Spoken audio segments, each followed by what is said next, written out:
I was fascinated by the way in which essentially peoples and their identities form. And, I always found it really a kind of an inspirational thing, the way that Britain came to be united, of all these different strands of peoples and all these different cultures and identities, that they could actually come together and form a whole. It always was something that I took an interest in. I have a great interest in the long 18th century era. So that was very much the time when, Britain was forged, as we understand it, the Act of Union in 1707 and everything that flowed out from that, really. And I was always fascinated by the military history of the period, and you get to see how influential Scotland and Scottish people were during the period. And these are things that don't get mentioned. They don't get referenced by lots and lots of people. They just think of Braveheart, as far as Scottish history. They don't think about Scotland in the context of Britain. And I've run into so many kind of strange interpretations of history, which will pit, Scotland against the British, or, and they don't seem to understand, Scotland is Britain. Scotland is an integral part. It's almost like, when two atoms are joined, you get a molecule. It's something that is unique, that is brought into being through the union. It's something distinct. And it's something that, for all the ups and downs and flaws and checkered aspects of history, I think it's a beautiful thing. I think that it's been a force for good, genuinely, in the world. And, I just was quite deeply saddened at the idea, at the prospect that people would throw that away, that people would enter into this divorce from each other for reasons that made absolutely no sense to me and continue to make no sense to me. They never really have.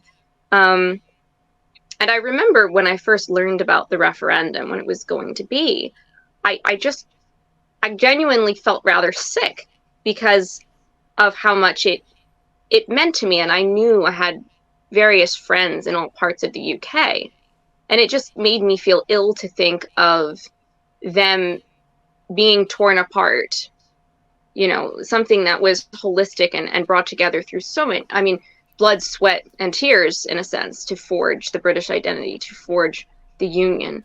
And the idea that it was going to be scrapped for extremely poor reasons just genuinely distressed me. And so I, at the time, just thought, well, I would like to, if I can, do my bit in some way to try to help, to say that the Union matters, that Britain matters, that it's always mattered, and that there's far, far more good than bad in that no human project is perfect, but committing suicide, national suicide, is not the way to deal with the problems of the day.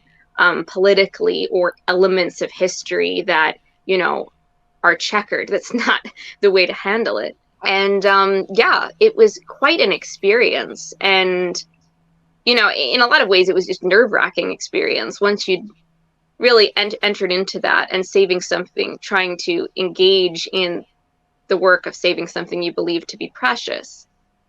The realization that it could be lost, it was quite keen to me, what was at stake. And I think a lot of people just don't understand. They don't value, they're like, well, what's the difference with political unity between England and Scotland? And because they don't think, well, England plus Wales and Northern Ireland, but they don't think about it as being something precious because they don't seem to understand the idea of Britons, of people who now have a unified stake in something.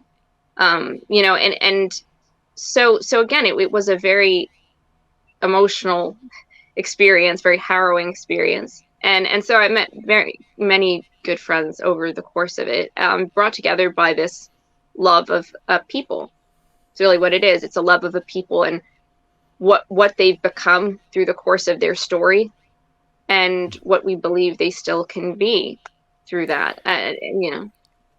Absolutely, that was so beautifully said. Everything you've just said there really summed that up so well, and thank you very much for that, because I know what you've just done there is you've expressed how lots of people felt at the time. You used Mhm. the word distressed, you used the word feeling sick. I know for a fact that lots of people, not just in Scotland but throughout the rest of the United Kingdom, were genuinely disturbed about Oh it, yeah. because really, when the referendum itself appeared to come out of nowhere, it was announced by David Cameron, who took it upon himself just to announce it back at the start of 2012, and suddenly everything got very real, and everybody's suddenly facing the fact that this centuries old country called the United Kingdom could actually end